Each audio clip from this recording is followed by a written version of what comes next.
Kashmiri political activist has lambasted the visit of a delegation of Organization of the Islamic Cooperation to Pakistan-occupied Kashmir this week.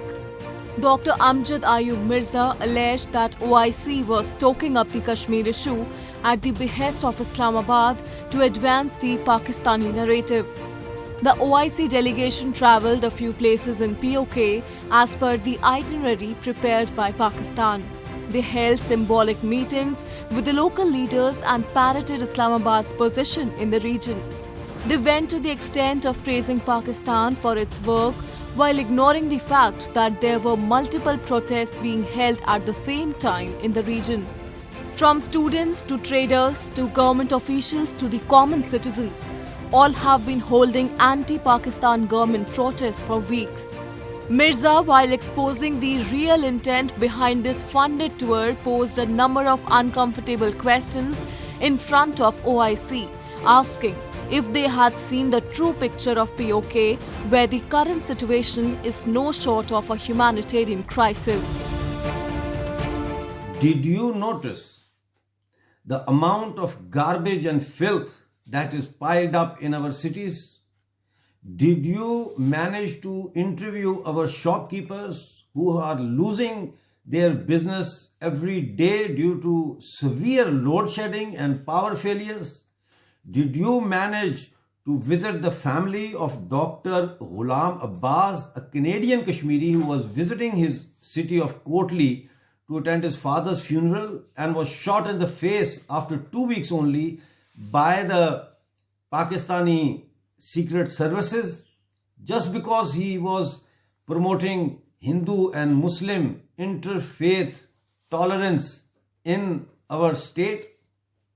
Did you visit my rivers that have been dried up because they have been diverted in order to facilitate the hydropower projects that are under construction or are being already completed in my land, in Pakistani occupied Jammu Kashmir, just because Punjab industries and Punjab's factories in Pakistan need to be facilitated with extra power generation?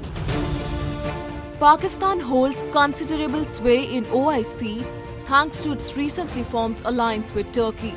And after failing to muster international support on its Kashmir position on the basis of the repeated perpetuation of lies and propaganda on Kashmir, it has turned to the Islamic grouping. For over 7 decades, a significant portion of Kashmir, along with Gilgit-Baltistan, has been under its illegal occupation.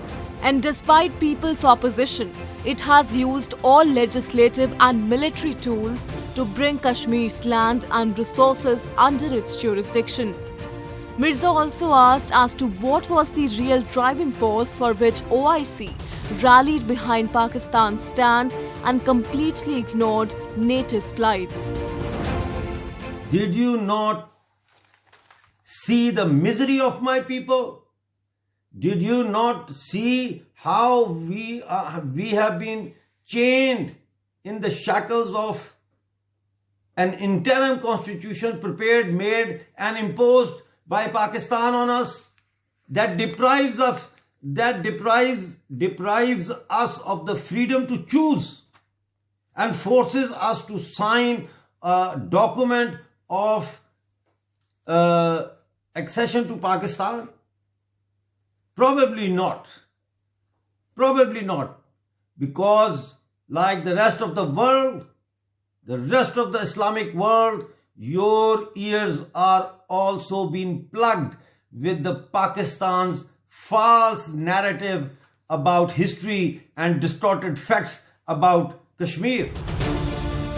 After the British India partition, Pakistan launched a tribal attack on the people of Kashmir and invaded a large portion before the Indian military intervened.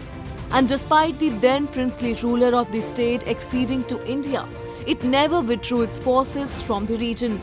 Resolution 39 of the United Nations clearly states that Pakistan was the aggressor in 1947 and it was urged to withdraw its forces. Unfortunately, the resolution was never paid any sincere regard by Pakistani authorities. Even today, the people of POK and Gilgit-Baltistan continue to suffer at the hands of the brutal military rulers of Pakistan. All human rights indices fail to meet even the basic standard, with people regularly raising demands for their rights. And the sole reason behind Pakistan hosting free trips for delegations like the one of OIC is that it wants to serve and feed them with lies on Kashmir and the humanitarian status of its people.